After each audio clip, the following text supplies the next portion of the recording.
Let's turn north, page 47. The first Europeans to discover America came from the lands of the north. Called Vikings or Norsemen, they were from the terror of Europe.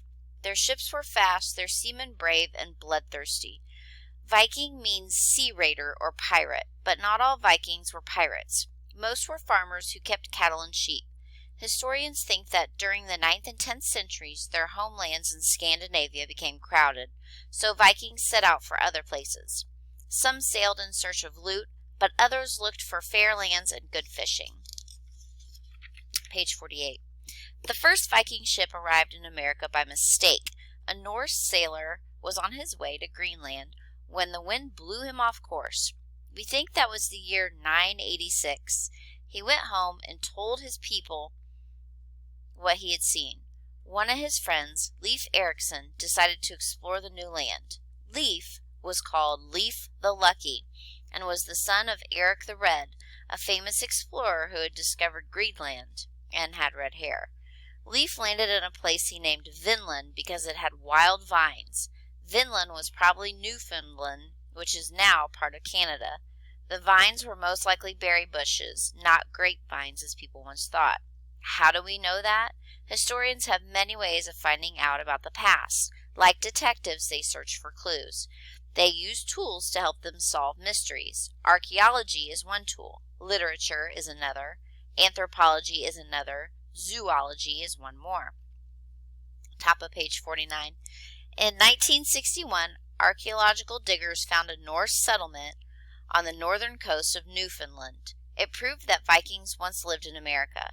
The archaeologists dug up part of the spindle for spinning wool.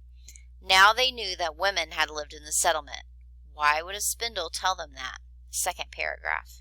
Sometimes archaeologists dig up old bones and bits of pottery. Those bones and the way they are buried can tell us much about the way people lived. We have found mammoth bones together with Indian bones and spearheads in North America, so we know Indians hunted mammoths. So far, we have not found Viking bones. Can you guess what old pieces of pottery might tell us?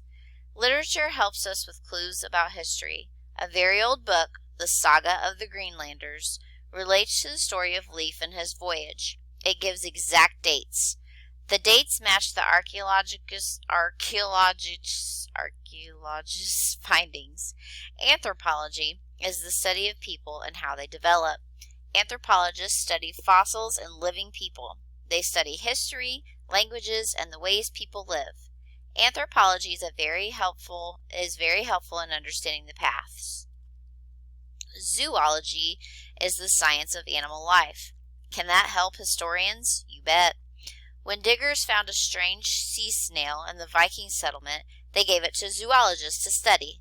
The zoologist said the snail was a native of Scandinavia. It had never been found in America before. They believe it must have come over as a hitchhiker in the damp bottom of a Viking ship. It was another clue to prove that the Vikings had been to America. In the 1960s, archaeologists found the remains of 8 Viking houses and 4 boat sheds at L'Anse aux Meadows on the northeast tip of Newfoundland, Canada. They reburied the original foundations in order to preserve them. Then they built houses of sod and fences of wood to show how the Viking settlement probably looked in the year 1000. Many historians say that after the days of Leif the Lucky, the Norsemen stopped coming to North America. Other historians think they are wrong. Clues seem to say that the Norsemen kept coming to the new land in order to get furs and timber and fish. Vikings may have settled in New England, but no one is quite sure of that either. Historians, archaeologists, anthropologists, and other scientists still have work to do to solve all the mysteries of the Vikings in America.